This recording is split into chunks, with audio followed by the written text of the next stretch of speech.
Le film s'ouvre sur Titi Lop, une femme vibrante, sûre d'elle et audacieuse sans aucune excuse, qui célèbre son 30e anniversaire à Abuja. Elle est une styliste à succès avec une marque florissante, un sens aigu du style et une personnalité qui remplit chaque pièce dans laquelle elle entre. Mais le jour même de ses 30 ans, son petit ami Toby arrive à sa fête d'anniversaire et met fin à leur relation, lui disant qu'elle est trop exubérante, et qu'il veut quelqu'un de plus calme et plus digne d'être une épouse. Pour aggraver les choses, son père l'humilie ouvertement devant tout le monde. C'est un coup dévastateur, mais ce qui fait le plus mal à Titi, c'est que ce n'est pas la première fois. C'est la 4e fois qu'un homme la quitte pour exactement la même raison. Brisée et épuisée, Titi décide de quitter Abuja et de recommencer à zéro à Lagos, espérant que cette nouvelle ville lui apportera de nouvelles opportunités pour son entreprise et sa vie amoureuse. Mais cette rupture a silencieusement planté une graine dangereuse de doute dans son esprit.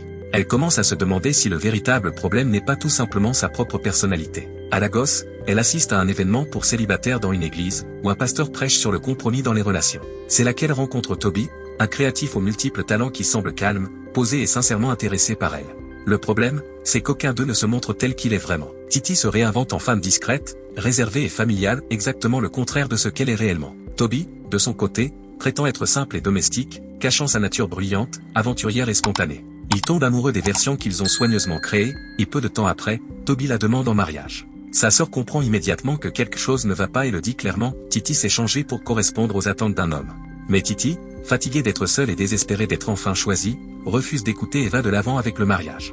Malgré les avertissements, malgré le silence qui commence presque immédiatement à s'installer entre elle et Toby après leurs vœux, elle reste et fait encore plus d'efforts. Elle cuisine, nettoie, s'habille modestement, ferme sa marque et désactive son compte sur les réseaux sociaux, tout cela dans une tentative désespérée de sauver son mariage. Pendant ce temps, Toby est tout aussi malheureux. Il avoue à son ami qu'il n'y a ni attirance, ni chimie, ni connexion entre eux. Le mariage semble sec et sans vie. Sa mère continue d'encourager Titi à être plus soumise, mais le véritable problème de Toby n'a rien à voir avec la soumission, c'est le fait qu'il a épousé quelqu'un qui ne ressemble en rien à la femme qu'il désire réellement. La distance entre eux grandit, les silences s'approfondissent, et le poids de tout cela conduit finalement à une crise qui manque de coûter la vie à Titi, compris une fausse couche dévastatrice qu'elle portait entièrement seule. Lorsque la vérité finit par éclater, cela les brise tous les deux. Leur pasteur, Kelly, intervient et propose une retraite de 5 jours, non pas pour forcer une réconciliation, mais pour éliminer les faux-semblants et leur permettre de se rencontrer honnêtement. Pendant cette retraite, sans rôle à jouer ni apparence à maintenir, quelque chose d'inattendu se produit.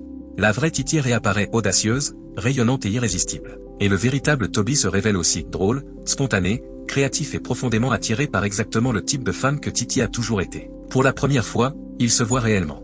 À la fin de la retraite, Toby refuse de la laisser partir. Il lui demande une chance de regagner sa confiance et de redécouvrir sa femme, la vraie. Titi, prudente mais pleine d'espoir, accepte de rester et d'essayer. 8 mois plus tard, sa marque de mode prospère à nouveau, elle est de retour en ligne, et son mariage a évolué d'une manière qu'elle n'avait jamais imaginée. Elle arrive à une réalisation puissante, l'amour n'a jamais consisté à se rétrécir pour s'adapter à la vie de quelqu'un d'autre. Il s'agit de devenir complet par soi-même et de choisir d'évoluer ensemble avec quelqu'un qui vous voit réellement. Et c'est là que l'histoire se termine. Si vous avez aimé ce court résumé, regardez le film complet en recherchant Love Edited sur YouTube et profitez-en. Partagez vos pensées dans les commentaires ci-dessous et n'oubliez pas de liker et de vous abonner.